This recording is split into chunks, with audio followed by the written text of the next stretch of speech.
Our next speaker is a fellow Essex boy. He moved to Hampshire in 1998. He was awarded a Nuffield Scholarship in 2004 and is currently manager of the Wheatsheaf Farming Company.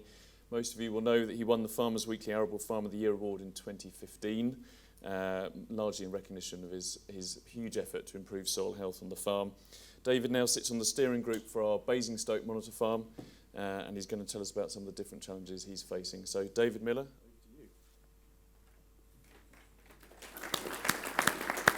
Thank you. Thank you for the introduction, and thank you really for inviting me down here to share our journey. What I want to try and do is just show you a little bit about the business structure. We're going to throw in a little bit of a history lesson for you as well. I feel I'm probably one of the elder statesmen here, and also what we're doing now and where we see the challenges in the future. If you've come here expecting a lot of answers, forget it, because there's going to be a lot more questions than there is answers.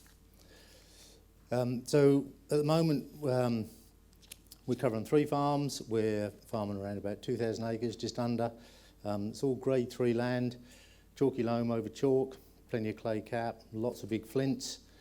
Average rainfall for us is around about 34 inches, which was pretty rough this year because 10 of those came in harvest. We've been up to 55 inches, so I think historically we're a fairly wet area of the south. Wheatsheaf is basically owned by the partners who own the farms. We're a separate entity, we're non-profit making, so basically we charge out a contracting fee that covers our costs. And the farmers that belong, the farmers that are the partners, they basically have a mutual gross margin. So whatever percentage of land they've got in the business, they pay all those variable costs, and they also take away that percentage of the sales at the end of the day. Labour-wise, there's myself and one permanent member of staff, and we have a harvest student as well. But basically all of the machinery and all of the labourers within the Wheatsheaf Farming Company. So, motivation for change. There's not too many of these, so don't fall asleep. We knew that the yields were not going up as fast as the variable costs were. So we sort of put it down on paper just to convince ourselves. So spring barley, good spring barley growing area, yeah, we're not doing too bad. But we are seeing higher input costs, so we're actually putting more money at risk each year. Winter wheat, everybody talks about the yield plateau, very, very visible. Again, rising costs. Oilseed rape, I still wonder why we grow it. Sometimes it's the best crop on the farm, sometimes it's the worst. But against the rising costs, we've also got the problems of increased weather variability, Brexit, where that's going to go with subsidies, etc. The diminishing chemical army, there's fears over glyphosate, all stuff we all know. But we're also seeing increasing problems. So we're getting increase in weed and pest problems with blackgrass, possibly ryegrass coming into the picture at some point, cabbage stem flea beetle, slugs. Lots of different things we're having to take account of. So this next slide does not apply to anybody in this room, I can assure you. But it does apply to an awful lot of farmers. They're not forward thinking, and they really have got their head in the sand. And that's scary what a small percentage that these people in this room are compared to the majority of farmers.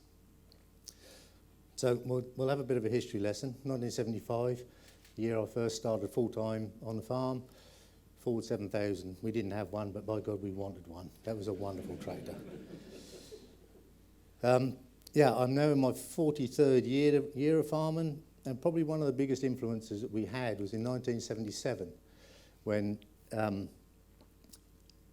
the Germans, we love the Germans, they came up with this Holstein system of producing crops, where they were increasing nitrogen rates. They were, because of the increase in nitrogen rates, they were increasing the fungicide applications.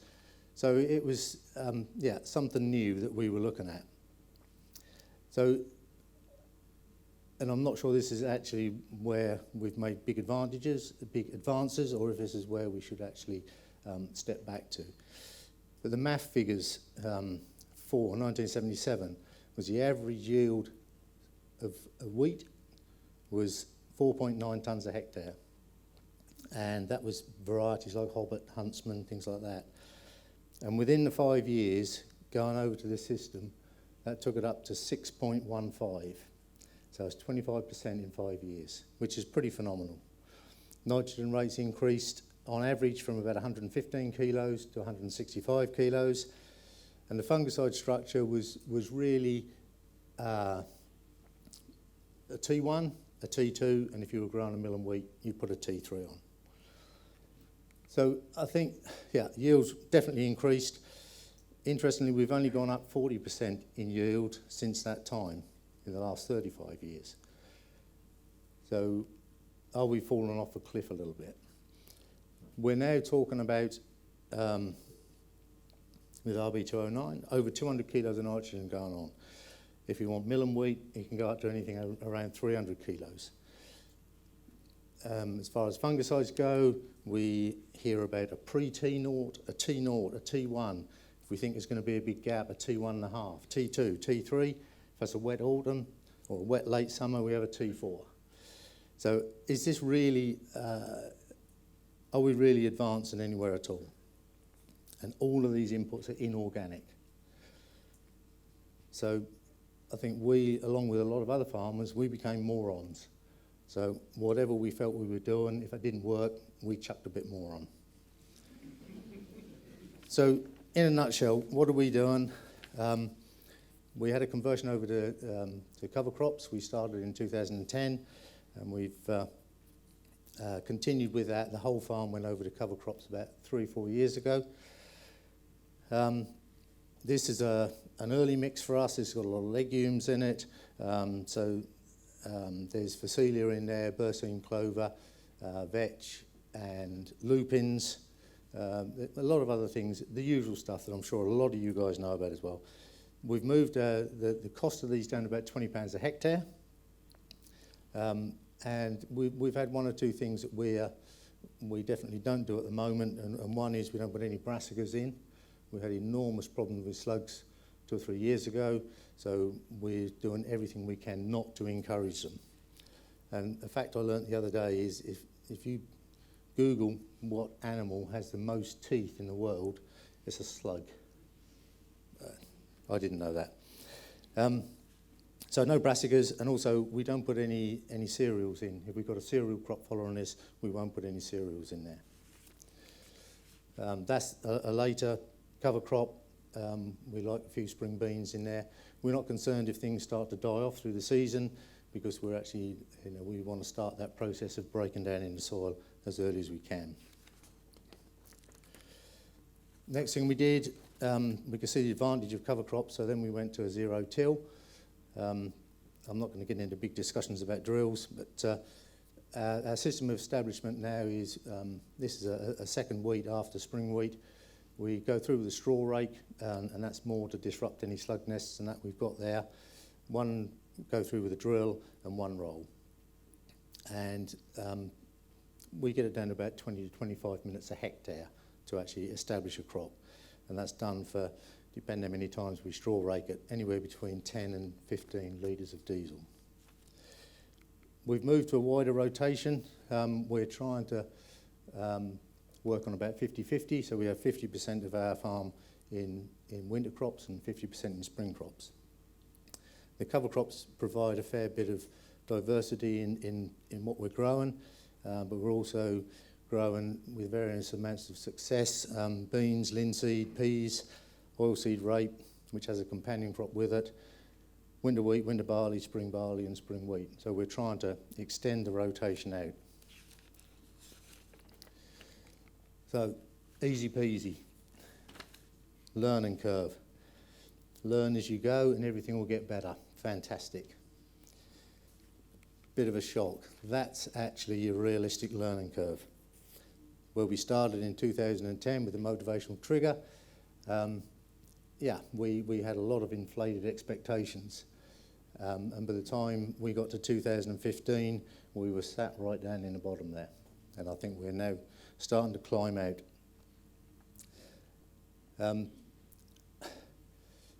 Yeah, don't underestimate it. I think that what we found in 2010, we thought we knew all the questions. We were just looking for answers. By the time we got to 2015, we realised that we didn't actually have the questions. So now we think we've got a few more questions that we're trying to get answers to. So our wish list, what did we want to achieve? We want to reduce our fixed costs. We want to reduce the variable costs. So just go back to the first one, the machinery. We've reduced our fixed costs because we've got less machinery. We have one tractor on the drill. We run at around about 1 horsepower a hectare. The drill tractor, which is all it does, basically does about 400 hours a year to establish all of the cash crops and cover crops.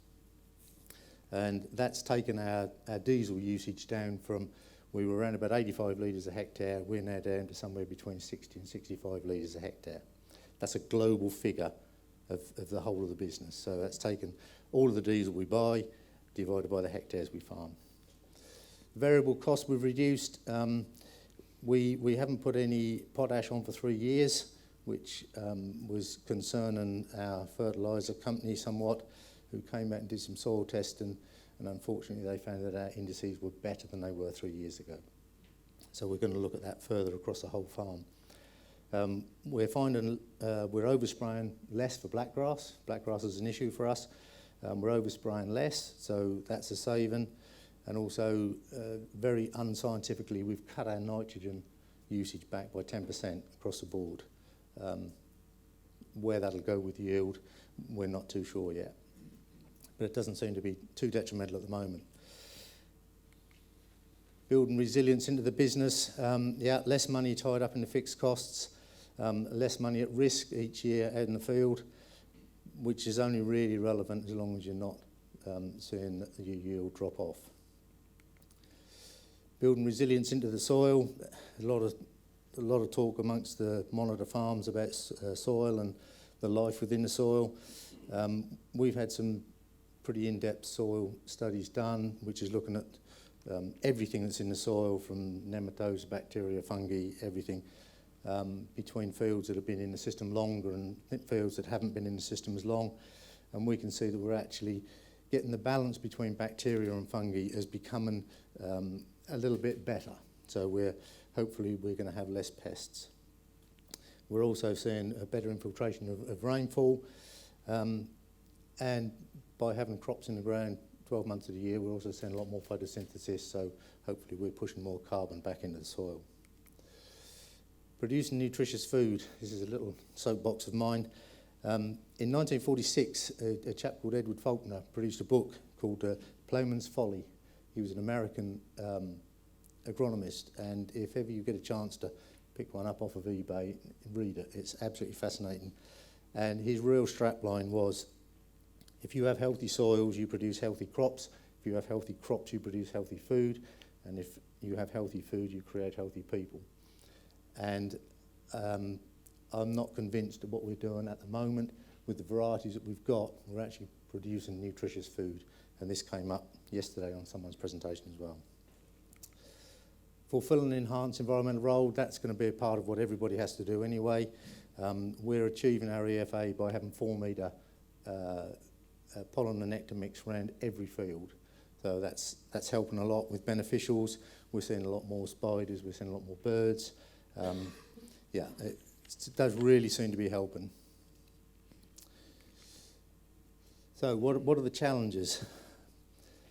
Well, we've got to understand soil health, so we really need to try and get some of the research back into farmer level, because there's a lot of research out there from various universities, organisations that just isn't of any use to us at the moment. We need to talk to organic farmers, and John's presentation next, I'm really going to take an interest in that, because we need to talk to these organic farmers to find out which way we should be heading. The transition from a 40-year chemical-based production method, that's something we've got to wean ourselves off of, but it's not going to be done overnight, and I'm not convinced that the varieties that we're dealing with now will suffer or they will suffer if we try and reduce the inputs on those, because that's not what they've been designed and bred for. So do we have to look elsewhere? Maybe again we need to look at the organic sector. The reference points, the normal reference points, we've got the physical side of the soil, we've got the chemical side, but now we're putting together the biological side, so it's trying to understand that. But the bit that bothers me again is who's going to help us do that? What, if we're trying to cut down on everything, who is actually going to help us to move forward? Because the chemical companies aren't, because we want to do less with them. The fertiliser companies aren't, because we want to do less with them. The machinery companies aren't, because we want to do less with them. So we've got to find somebody that's actually going to help us go through this. This came up yesterday. That's always the worst thing about having a late presentation. The food compared between 1940 and 1991. If you want to take the same nutrition into your body, you need to eat twice as much meat, 3 times as much fruit, and between 4 and 5 times as many vegetables. I think that's really scary, and that's something that's crept up over the years. From 1991 to now, it hasn't got any better. So that's really my soapbox. Again, I don't think that applies to many people here. They're all forward thinkers, but yeah, step outside the box, have a look, see what's going on. Okay, thank you very much. Yeah.